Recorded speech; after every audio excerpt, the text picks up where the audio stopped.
Curso de formação humanística do magistrado na sociedade contemporânea. Cumprimento a todos os magistrados presentes, professor Paulo de Tarso, uma honra estar ao seu lado, advogados, professores e queridos alunos.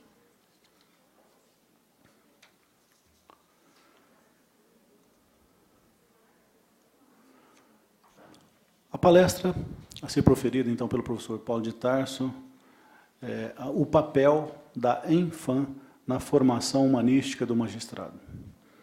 O professor Paulo de Tarso Tamburini é juiz de direito em Minas Gerais, já esteve na cidade de Alfenas e desde 2005, né, doutor? Desde 2005 está no Superior Tribunal de Justiça em Brasília.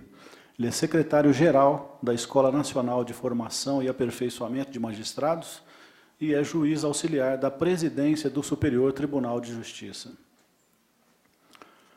Antes de passar a palavra ao professor Paulo de Tarso, só queria informar a todos que, embora o professor tenha um tempo bastante exíguo em razão de tomar um voo dentro de alguns minutos, ainda assim ele responderá algumas perguntas que poderão ser feitas por escrito e entregues às secretárias que estarão passando por vocês ao final da palestra. Passo a palavra, então, ao Dr. Paulo de Tarso.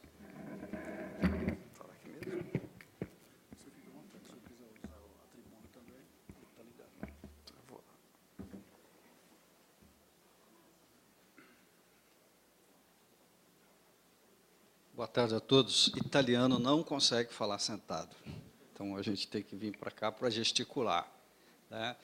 Boa tarde a todos. Eu agradeço imensamente aos colegas a oportunidade de estar em Londrina e, outra vez mais, na Emages, que temos feito grandes parcerias e trabalhando em conjunto com a ENFAM.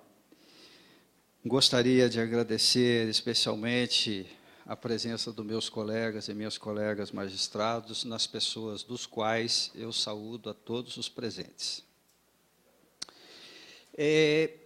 Eu gostaria de fazer um pequeno prefácio antes de entrar no tema, e como eu fui professor 25 anos numa faculdade de Direito, professor, eu não tenho muita formalidade quando a gente vai conversar aqui. Então, em primeiro lugar, eu já começo pedindo desculpas pelos excessos e pelo excesso de informalidade, sobretudo quando eu tenho aqui a minha guru, a doutora Mônica Jaqueline Cifuentes, me supervisionando. Mas que é uma honra imensa, minha amiga querida, né? Bom, gente, o que tem acontecido no caso do Brasil, especialmente no que diz respeito à capacitação, ou seja, a formação de magistrados?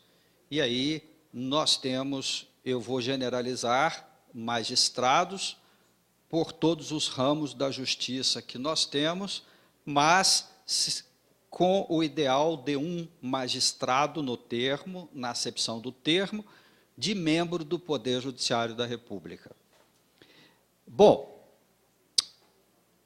vou começar com um depoimento pessoal, inclusive confissão. Como já está prescrito, não tem problema. Eu passei no concurso, me disseram assim, vá no Tribunal de Justiça na sexta-feira. Eu fui na sexta-feira, assinei um monte de papel, peguei um monte de papel, dentre os quais um que dizia a minha designação para uma vara criminal de uma cidade do interior de Minas, que eu não sabia onde era, comprei um guia 4 rodas na porta do tribunal e fui dar início à minha vida de juiz. Chegando nesse lugar, eu vi uma vara criminal com mais de 7.000 processos me aguardando e uma escrivã que me chamou agitadíssima, Excelência, a audiência está preparada. Eu falei assim, como assim? Eu acabei de chegar. Não, mas a audiência já estava marcada, o senhor tem que ir lá. A audiência do quê? Ela disse, bem solene, é uma audiência admonitória. Eu falei, já estou indo. Fui para a minha sala, fechei a porta, não tinha Google, não tinha telefone, não tinha juiz no fórum, não tinha colega, não tinha ninguém para eu descobrir o que era uma audiência admonitória que eu não sabia. Aliás, juiz não pode dizer eu não sei, né, Mônica? Tem que dizer não me ocorre no momento. Então, eu fiquei, bom, então vamos usar outros recursos da inteligência emocional. Dona Cotinha, venha cá, era a escrivã. Como é que Tibúrcio fazia, meu antecessor? Doutor Tibúrcio nem ia lá não, doutor. Eu que fazia, trazia para ele assinar. Falei, então, por enquanto, não vou mudar absolutamente nada aqui. Vá, faça, me traga. E aí, quando eu fui assinar o termo, que eu fui descobrir, é isso, uma audiência admonitória. E o que eu quero dizer, com o meu próprio exemplo, o mundo hoje mudou completamente, nós temos gerações de juízes que, como eu, passou por isso. E depois nós tivemos uma segunda fase, que foi realmente a ideia de se ter uma escola judicial que desse formação ao juiz. Mas o questionamento sempre foi que tipo de formação, de que maneira seria feita essa formação, e aí aí é onde eu quero concentrar especificamente a minha fala, porque nós passamos por fases durante estas formações nas escolas. Quando nós assumimos a Enfam, em janeiro deste ano, o primeiro ato foi dobrar o número de horas do curso de formação inicial. Passamos de 240 para 480 horas. E foi uma revolução. Por quê? Bom, aí nós vamos começar de dois lados distintos.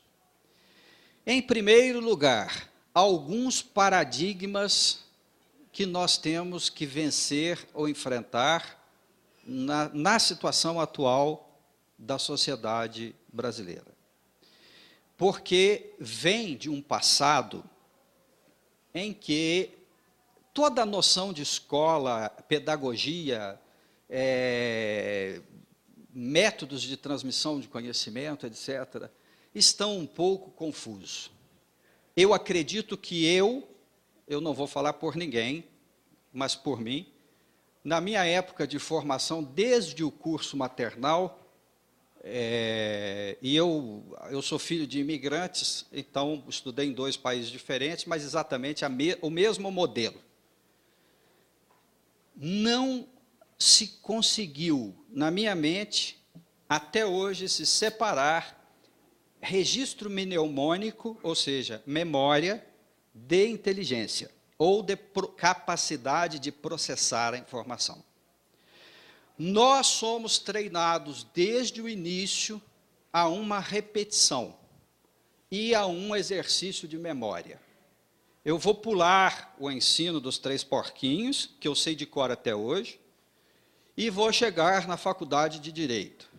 Nós chegamos na faculdade de Direito, o professor chega e diz assim, livro X.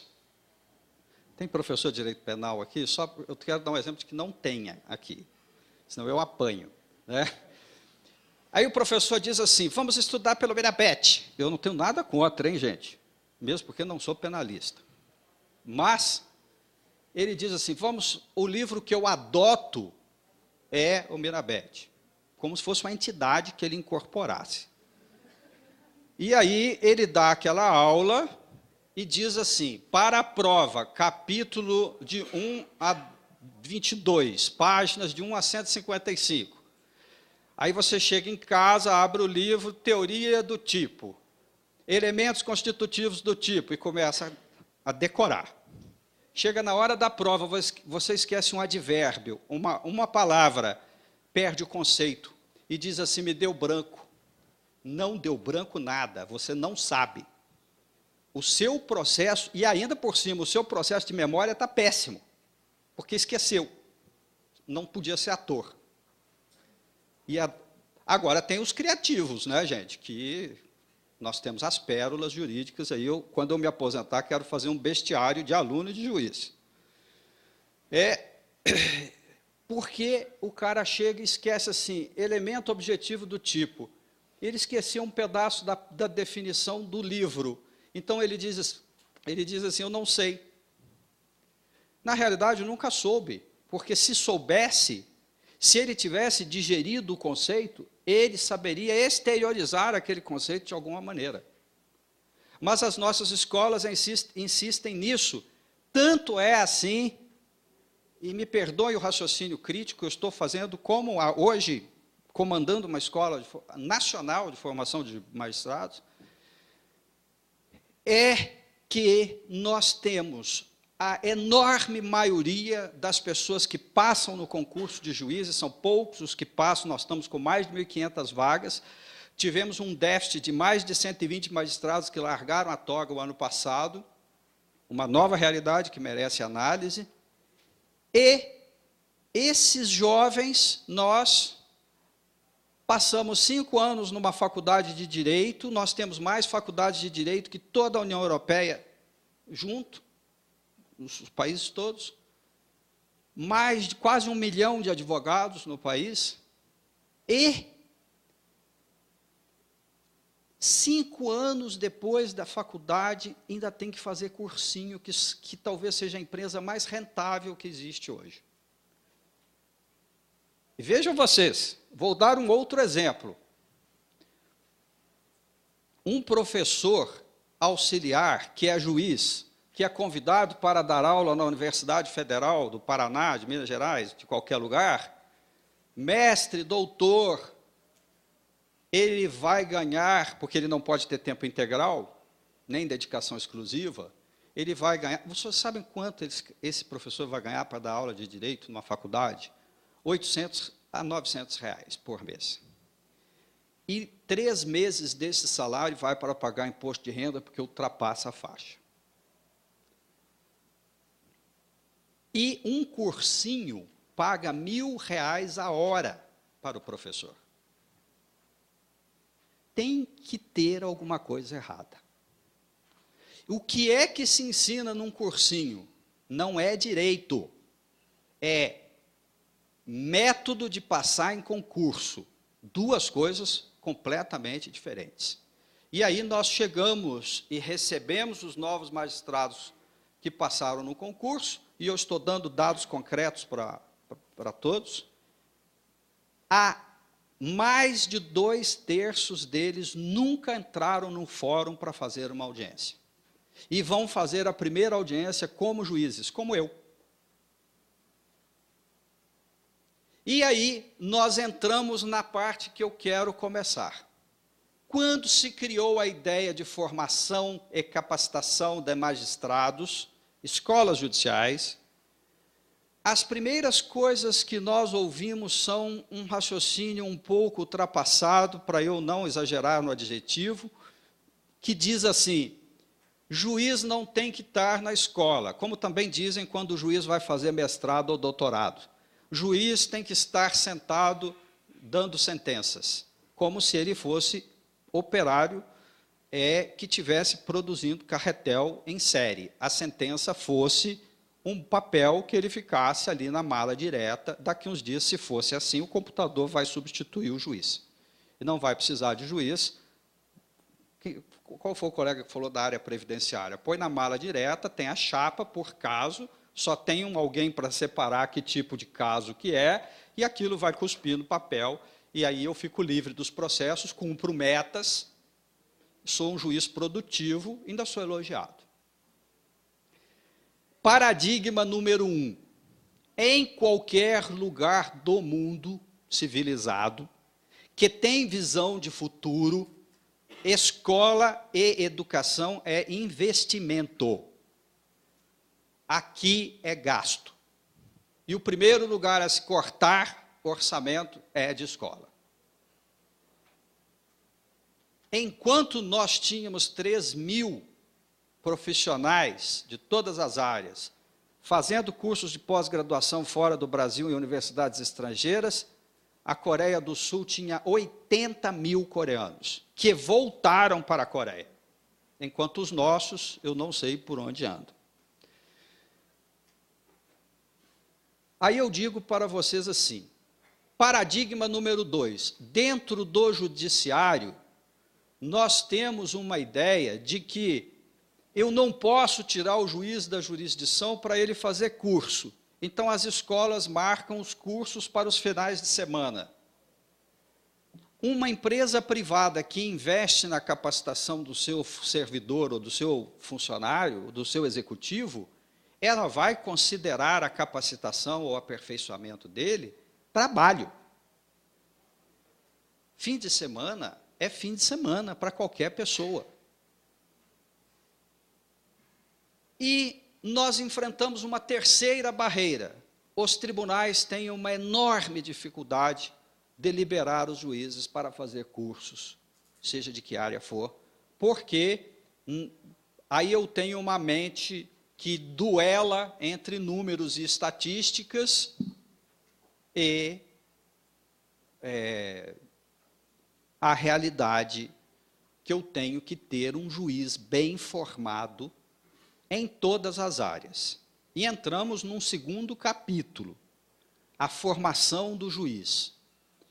Quando a França, a Escola Nacional da Magistratura da França, tem um orçamento anual de 72 milhões de euros e leva-se 3 anos para formar um magistrado, que passa por todas as áreas. Veja bem, quando nós passamos de 240 para 480 horas, foi um caos. Porque todos os tribunais chiaram, porque eu não posso tirar o juiz da jurisdição para ele vir fazer curso. Esse é o tópico 1. O tópico 2, como é este curso? Antigamente, o curso era basicamente uma repetição de tudo. Ora, eu não gostaria de disputar, acho que nenhum colega aqui gostaria de disputar conhecimento teórico e nem de memória com um colega que acabou de entrar na magistratura, porque ele sabe tudo na cabeça. E a gente não, porque nós vamos especializando, vamos fazendo coisas diversas ao longo do tempo, e 0 de experiência prática, ou maturidade profissional, que a escola tem que começar a oferecer caminhos para um amadurecimento seguro desta prática. Então, o que eu quero dizer com isso? Olha, antigamente eu levava os juízes para fazer um curso e dizia assim, improbidade administrativa. Aí eu botava os juízes na sala, botava o PowerPoint e começava. Lei número tal, tem que fazer isso, prazo número tal. Ora, pressupõe-se que um magistrado já saiba isso. Não é essa a ideia da nova pedagogia de capacitação de juízes. Eu tenho que dar a ele uma formação holística, ou, num termo mais, a formação mais variada possível, para que ele possa tomar contato com realidades de valores diferentes e ter a relativização dos seus valores. O que eu quero dizer com isso? Bom, sabe como é que nós fizemos o curso de improbidade no Piauí, que não tinha cumprido a meta 18, que era ações de improbidade, julgaram 2 processos no ano, isso era o que era dito, e nós fomos lá, inscrevemos 30 colegas para fazer o curso. Eu peguei 3 colegas peritos na matéria de 3 regiões distintas do país, porque eu acho importantíssimo que um juiz tome conhecimento de outra realidade, de outro colega também. E nós ficamos, cada um levou um caso concreto. Nós ficamos 4 dias debatendo os casos em oficinas, e no último dia todos deram as sentenças nos seus processos que haviam levado para o curso. com segurança, com conclusões debatidas entre os colegas, e em 5 dias úteis nós julgamos 30 processos. E descobrimos que a Meta tinha registrado 2 processos porque o servidor classificou errado a ação, porque o nome que o advogado dava à ação, ele punha no sistema. Então, se ele não escrevesse improbidade administrativa, não era ação de improbidade administrativa. Então, por isso, é que, na realidade, injustamente, foi colocado a todo o judiciário do Piauí como se tivessem dado 2 sentenças, 2 julgados, 2 processos, num ano de improbidade, o que não retratava, na realidade, o que ocorreu. Então, como é que nós estamos remodelando esta formação? E para aqueles que não são juízes, a ENFAM, que é a Escola Nacional de Formação e Aperfeiçoamento de Magistrados, foi criado pela Emenda Constitucional 45, a mesma que criou o CNJ e criou a ENAMAT, que é a nossa co-irmã da magistratura trabalhista. Esta escola, em criação constitucional, foi dada a ela o poder de fiscalizar, fazer diretrizes de políticas públicas de educação no que diz respeito à formação e capacitação de juízes. A ela foi dado o dever de fazer a capacitação inicial do juiz, o que nós chamamos curso de formação inicial. Ela foi dado o curso de vitaliciamento e os cursos de aperfeiçoamento. Por quê? Porque a Constituição também inseriu uma novidade no que diz respeito à promoção do juiz por merecimento, que necessariamente tem que ter cursos reconhecidos pela ENFAM para pontuar nessa promoção por merecimento, que é a maneira de se manter o juiz estimulado e atualizado em diversas áreas. Olha, gente, eu me lembro, eu fui o criador da escola do Tribunal Regional Eleitoral de Minas Gerais, quando era juiz naquele tribunal, há uns 15 anos atrás. Eu tive que defender a criação da escola, e uma vez eu me lembro que eu convidei o Amir Klink para fazer uma palestra, meus colegas e o tribunal queriam a minha cabeça. Você bebeu o quê? Absinto? De chamar o Amir Klink para fazer uma palestra? O que esse cara tem para falar para juízes? Eu falei, mais do que vocês supostamente possam imaginar. Olha, foi a palestra mais disputada que teve naquela escola, com pedidos anuais para que ele voltasse. E ele começou simplesmente fazendo uma comparação de o que é fazer um planejamento de uma viagem, em que ele era o executor do próprio planejamento. E aquilo era, na realidade, há uma década atrás, a dica para a magistratura brasileira de dizer: vocês precisam ser gestores, vocês precisam aprender coisas diferentes, vocês precisam se humanizar, porque no instante que eu dou uma sentença parando uma obra como Belo Monte, por causa das ararinhas azuis, eu estou dando ao povo brasileiro uma ordem de pagamento diária de quase 100 milhões de reais. E a pergunta é, até que aquela liminar caia, é caso concreto, quem vai pagar a conta? Não é possível que um juiz brasileiro hoje diga assim, dura lex, sed lex. Isto é um império que pode ter servido como a lei mosaica, para educar instintos na barbárie. Agora, nós vivemos um outro tempo em que já se educou, vou usar outra palavra, já se domesticaram instintos e se educam sentimentos ou emoções. Porque nós, os juízes, com uma decisão nossa, nós afetamos uma família inteira, nós afetamos uma multidão inteira, nós afetamos um país inteiro com um tipo de consequência. Então, a introdução de um estudo mais profundo do impacto da decisão judicial foi colocada como matéria obrigatória dentro dos cursos da escola. como planejar o judiciário do futuro. Como fazer um planejamento de dizer assim, eu preciso fazer um controle de qualidade, eu não posso ser um serviço público imposto à nação brasileira que diz assim, é desse jeito e pronto. O povo brasileiro merece um judiciário de qualidade e de eficácia, sendo eficiente.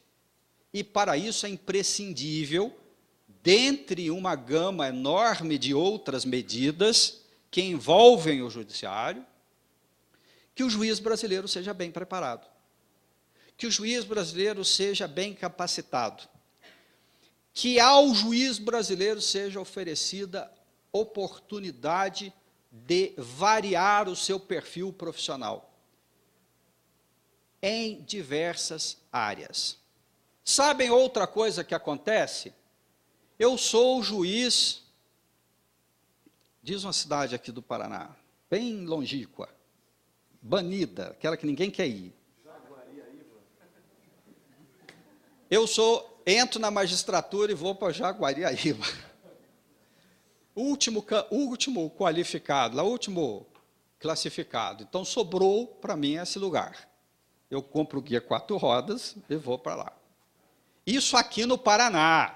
Vocês não conhecem Boca do Acre, no Amazonas, onde o colega tem uma comarca quase do tamanho da Bélgica e que ele leva 40 horas de barco para chegar lá.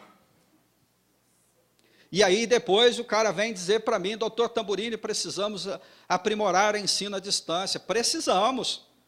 Eu sou um grande incentivador, nós abrimos 600 vagas de ensino à distância, em 40 horas todas foram preenchidas.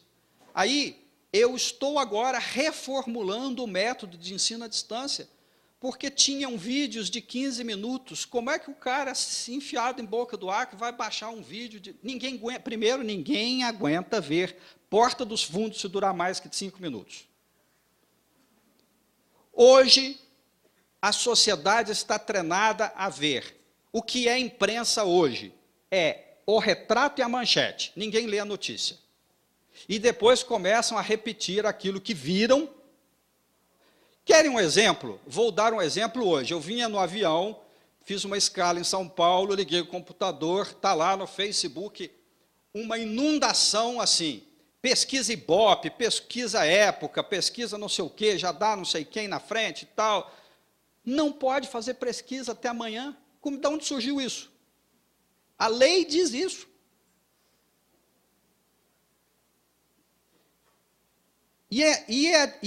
O que aconteceu? Nós passamos por uma época em que as mentes são inundadas de informação, mas não receberam o preparo para processar a informação.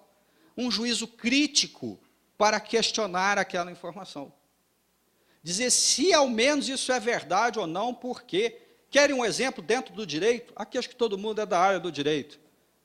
O cara chegou muitos alunos chegavam para mim e falavam assim, professor, eu vi aí na lei que é assim.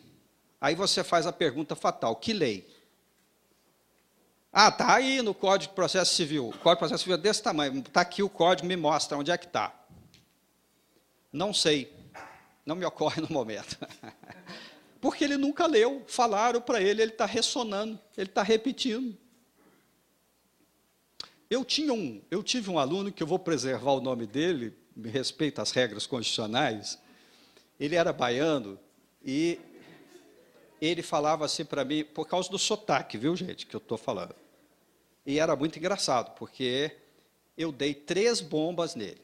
Aí eu chamei ele para conversar. Fulano, dentro dessa universidade tem agronomia, engenharia florestal, zootecnia, veterinária, odontologia, medicina. Talvez você procure alguma coisa dessa e se encontre, mas nos poupe dessa tortura no direito. Porque você, para o direito, não dá.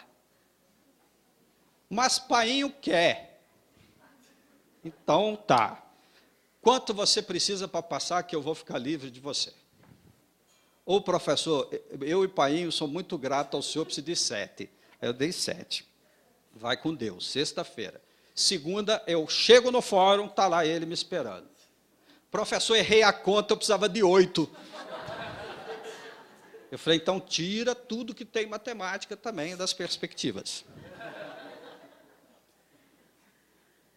E eu não tive jeito, tive que ficar com mais um ano com o cara lá.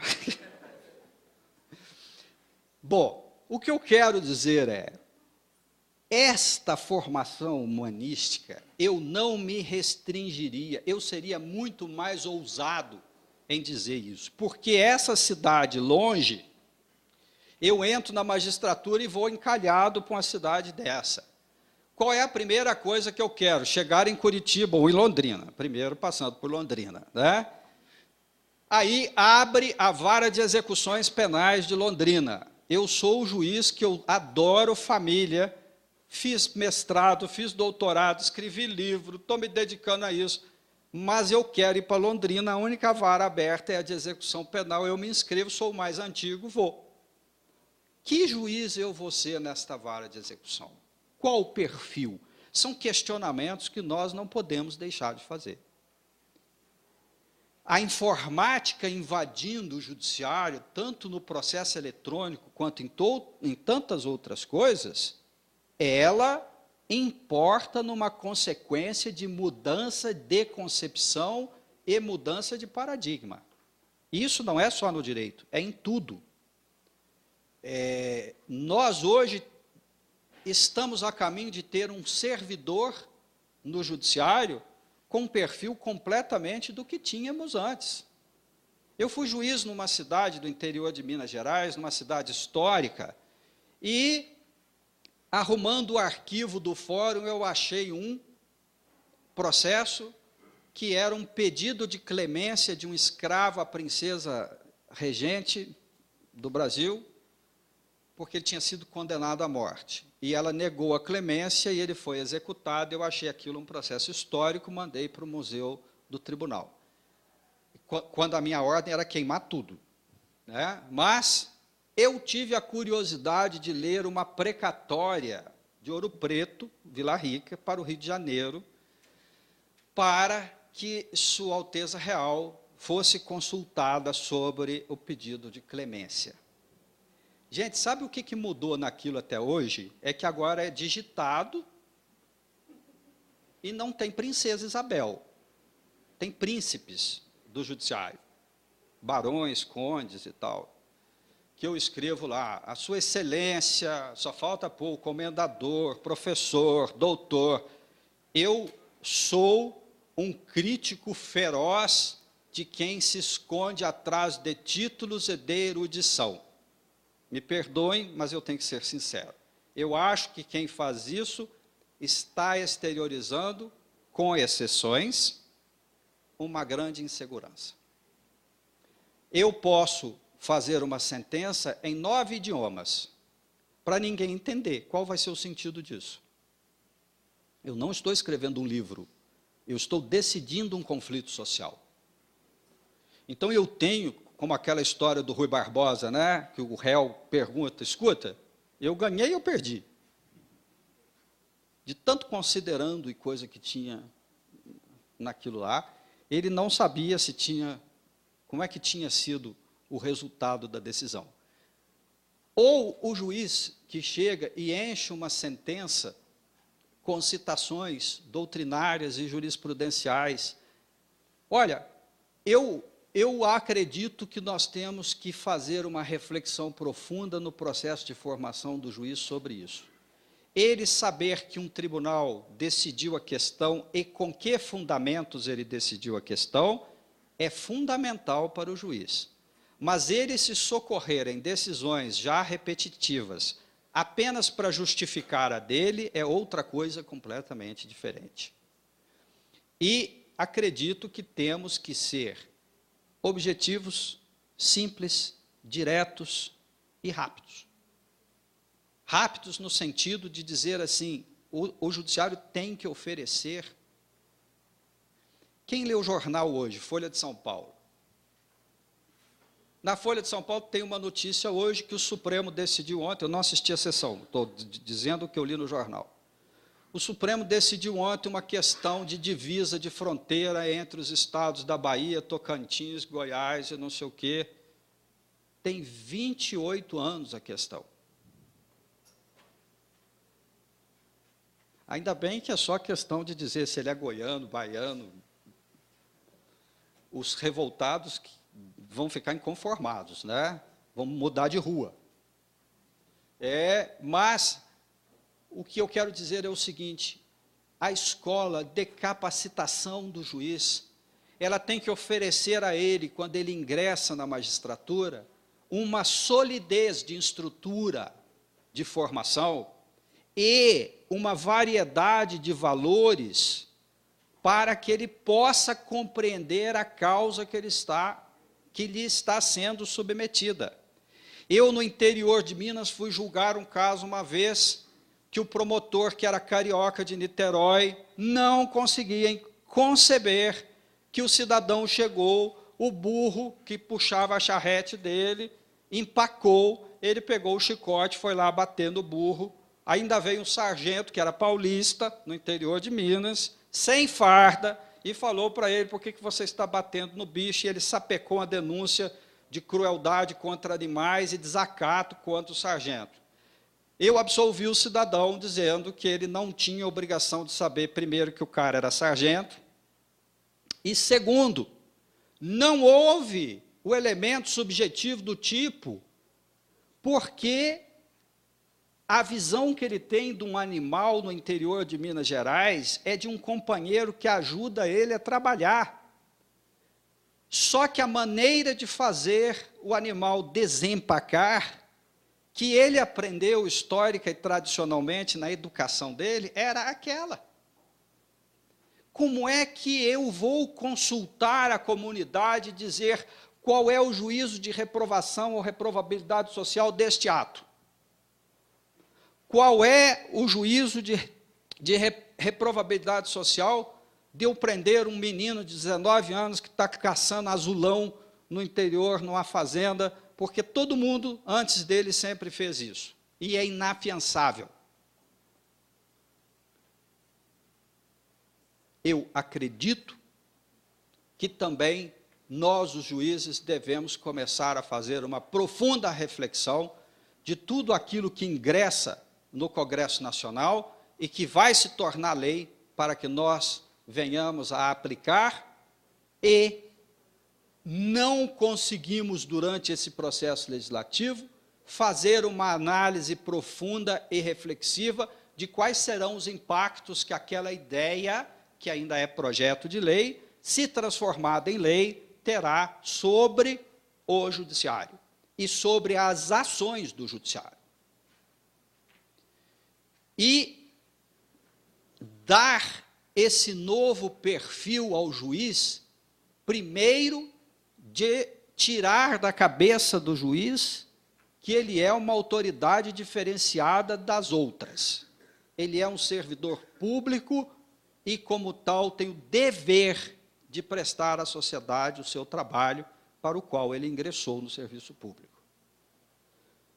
As juizites, delegadites, promotorites, usites da vida são deformidades nesse processo que precisam ser reeducadas, porque nós somos servidores que prestamos ao povo brasileiro um serviço.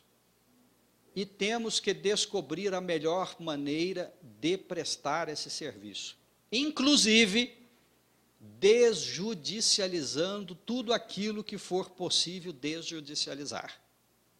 Esta história, gente, olha só, Sérgio Buarque de Holanda, um grande historiador, escreveu um livro que todo mundo tinha que ler na minha época, chamava-se Brasileiro, o Homem Cordial, e ele devotava a defesa da cordialidade do brasileiro e tal. Aí eu pergunto a vocês, cordial é um povo que tem 95 milhões de processos ou conflitos?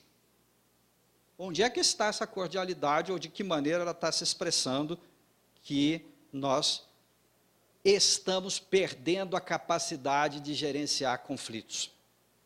E o juiz tem que ajudar as partes a readquirir humanisticamente essa capacidade de gerenciar conflitos, porque a sociedade hoje tornou-se uma sociedade do descartável. Eu não conserto mais nada, é melhor eu jogar fora e comprar um novo. E isso se aplica às relações humanas também. O que acontece nas varas de família? Eu vou divorciar porque não deu certo. E eu adoro quando o cara diz assim, é incompatibilidade de gêneros. Eu falei, opa, peraí. Agora o Supremo diz que pode. Não é obrigatório ainda, mas pode. Né? Mas, o que eu quero dizer é, nós estamos num momento extremamente fértil para trazer, inclusive, a minha felicidade de ver aqui professores, profissionais de outras áreas discutindo isso, porque nós temos um pensamento ou uma tendência a dizer que os juízes devem discutir o problema do judiciário. Não, os juízes devem também discutir os problemas do judiciário. Mas hoje o judiciário é um poder que pertence à República, é um poder do Estado e que serve à sociedade. Então, todos aqueles que possam contribuir para a sua melhoria, eu não diria que podem, mas diria que têm o dever de fazer isso e ajudar o judiciário a melhorar cada vez mais. E quando eu digo judiciário, gente, nós temos que compreender uma constelação de ideias que envolvem isso. Sistema penitenciário, defensoria pública, Ministério Público, advocacia, tudo que gravita em torno do sistema. Segurança pública. Por quê? Porque as coisas têm que ser tratadas como um organismo. Parece até que eu estou repetindo a teoria orgânica ou a holística em combate ao cartesianismo. Mas, se nós não juntarmos várias visões diferentes para construir uma solução, não vamos sair do lugar e os 90 milhões no ano que vem serão 120. Então, eu espero, sinceramente, que eu não tenho vocação para masoquistas, mas eu apanho todos os dias por causa das minhas ideias. Mas nós estamos conseguindo progredir. E este semestre, só este semestre, a doutora Mônica, inclusive, participou de alguns cursos de formação de formadores, cursos de planejamento estratégico, cursos de impacto de decisão judicial, media training. Eu quero fazer com que tudo que estiver ao meu alcance, seguindo a linha do ministro diretor-geral, que pensa assim e deu esta diretriz, de transformar a escola realmente num centro de capacitação de juízes. Quando nós conseguirmos atingir esse estágio 1, então eu espero que os nossos sucessores passem ao estágio 2, que é dar a maior excelência possível a esse passo número 1. E espero que todos aqueles que não são juízes ainda sejam. Muito obrigado.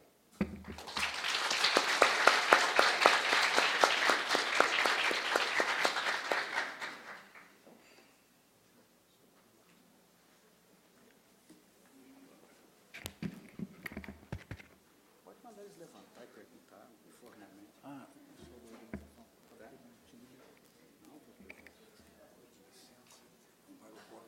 Tá. O professor também tem. Eu também. Agradecemos ao professor Paulo Tamburini pela brilhante conferência ministrada nessa tarde aqui em Londrina, pela honra de tê-lo aqui na nossa cidade. E só queria informar a todos que, diante da exiguidade de tempo que o professor tem que estar no aeroporto para o seu voo, estarão suspensas, então, as perguntas. ou 2 perguntas poderão ser formuladas imediatamente. O professor permite, ainda há tempo. Só para ter que a quem atribuir a culpa da perda do voo. Professor Arthur, tem uma pergunta. Professor Paulo, caro colega, a indagação é o que a Infam hoje, até para que os nossos colegas e as próprias nossos alunos, demais profissionais aqui da área, está fazendo para tentar corrigir, eu acho que uma falha que existe dentro do próprio sistema do Poder Judiciário, que é a formação das altas autoridades dentro do Poder Judiciário. A formação humanística, por exemplo, dos ministros do STJ, dos desembargadores federais de uma maneira geral, e a formação humanística dos ministros do Supremo Tribunal Federal. Porque nós falamos em formação humanística do magistrado e fazemos um corte horizontal, como se existissem carreiras diferenciadas. E a maior, e tão importante quanto uma decisão de primeiro grau, me parece, são as decisões definitivas de tribunais superiores. Mas a impressão que dá, eu como um membro do Poder Judiciário, que haveria uma certa resistência, não sei se pela vinculação a um passado, são pessoas com mais tempo de carreira e, portanto, têm um outro pensamento, uma outra formação, uma outra concepção ideológica. Mas eu acho que enquanto não se suprir essa falha, não estará completo o ciclo da busca da formação humanística integral dentro do Poder Judiciário. Existe uma preocupação, eu sei que foge um pouco, às vezes, da área de abrangência da Infam. Não, mas há uma preocupação em relação a isso? Arthur, tanto há que nós estamos hoje preparando os futuros ministros de amanhã. Como um processo educativo, que eu tenho o jardim da escola e termino na universidade. Eu não posso começar ao contrário. Então, eu acredito que a mudança de paradigmas, a mudança de concepção, a mudança de visão, a mudança de essência, ela tem que começar da base para cima. Mesmo porque somos nós não, porque eu já estou velho, vou aposentar, mas outros que estão vindo agora, que tenham essa concepção nova e que vão replicar. A nossa preocupação está sendo extrema com a formação de formadores. Estamos trazendo juízes de fora do Brasil, estamos aumentando a cooperação internacional para que nós possamos ter visões diferentes, de judiciários diferentes, para chegar à conclusão de que problemas brasileiros são resolvidos com soluções brasileiras, problemas complexos não se resolvem com soluções simples. E acredito que todo esse esforço seja exatamente para se chegar até aí, mas nós temos que primeiro criar toda a ideologia, a base e os primeiros formadores, que a coisa vai se seguindo num processo natural de maturidade do judiciário.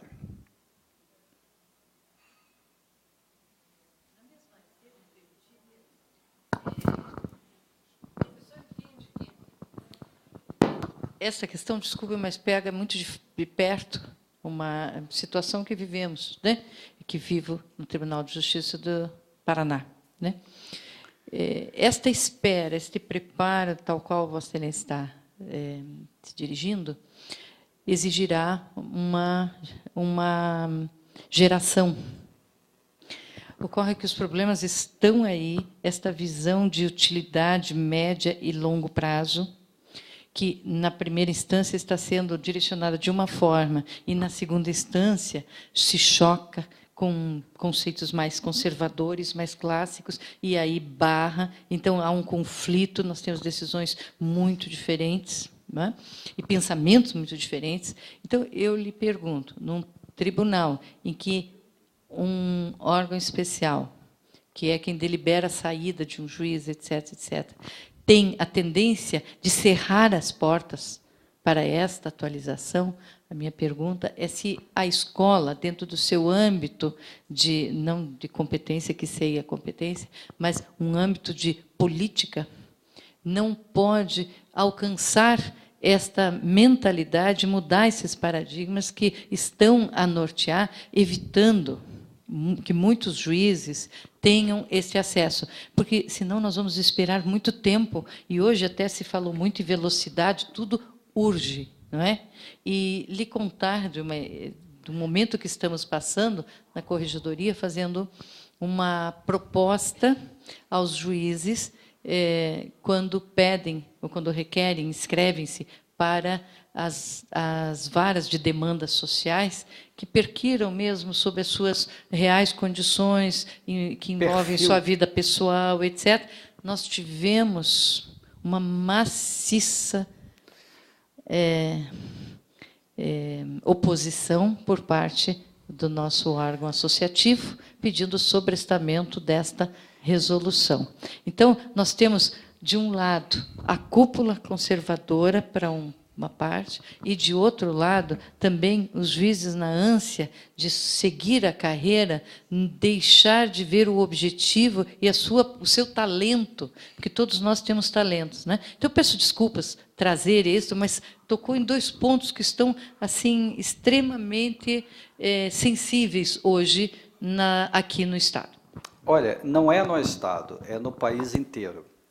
E o que eu quero dizer, em primeiro lugar, é o seguinte: o ministro diretor-geral tem participado das reuniões do Colégio de Presidentes de Tribunais e ele tem feito insistentes pedidos. Primeiro, a ideia de que investir em capacitação é primordial e essencial. Segunda, liberar os juízes para o passo 2, que é assistir e frequentar os cursos, e depois com obrigação de replicar, né? E terceiro é o repasse orçamentário das escolas, que está numa resolução do CNJ, que eu ajudei a fazer. E a coisa está começando a caminhar. Vou dizer para a colega que eu, enquanto conselheiro do Conselho Nacional de Justiça, cansei de dar liminar autorizando o juiz a participar de curso, que tinham sido negados pelos tribunais. E posso testemunhar que eu exerci um mandato no Conselho de 2009 a 2011. Hoje, 2014, nós já temos uma realidade extremamente mais avançada do que tínhamos em 2010, por exemplo.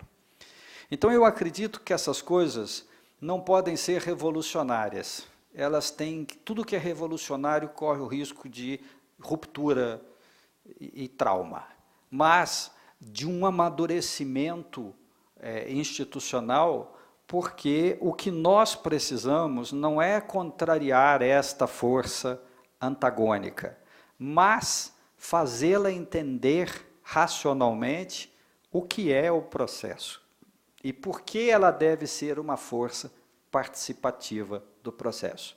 É aquela história de se dizer: a nossa obrigação é curar o doente, salvar o doente e acabar com a doença, e não matar o doente para acabar com a doença. Então, isso exige um processo que eu acredito que é como uma academia de malhação.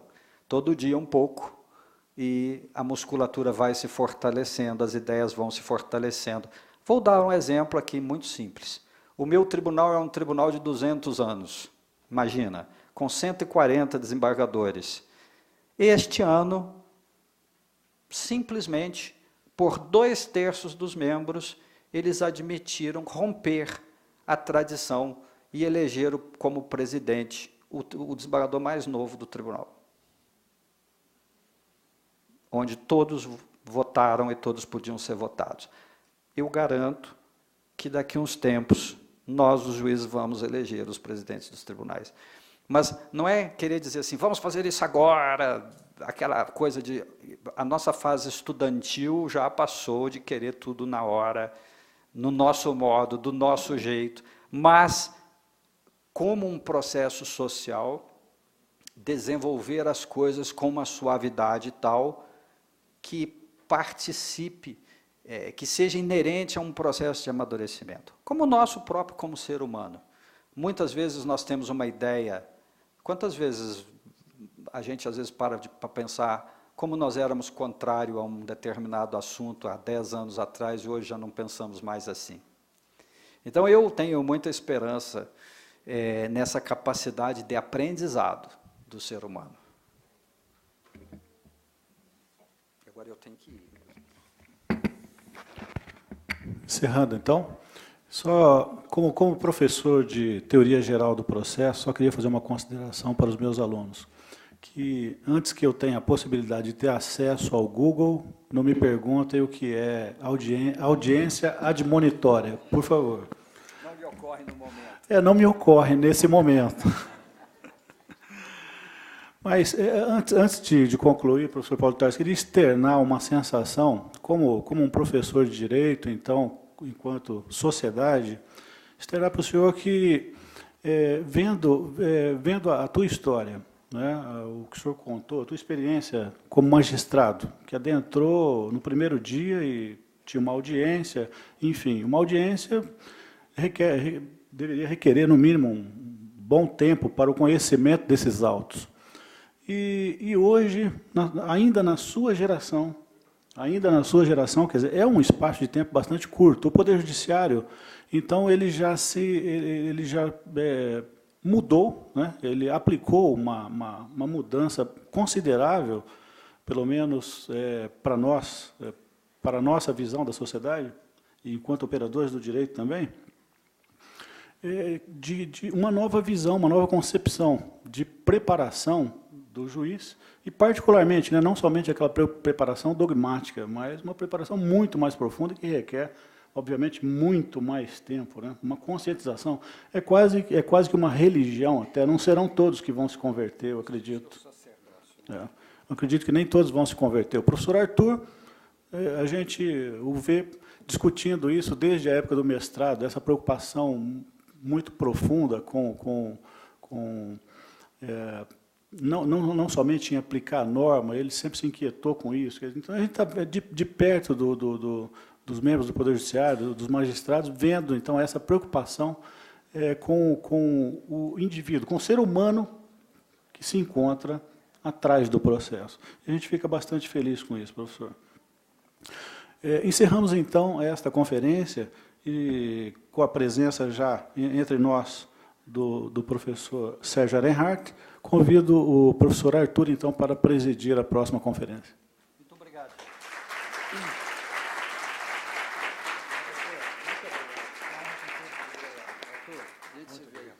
Muito obrigado.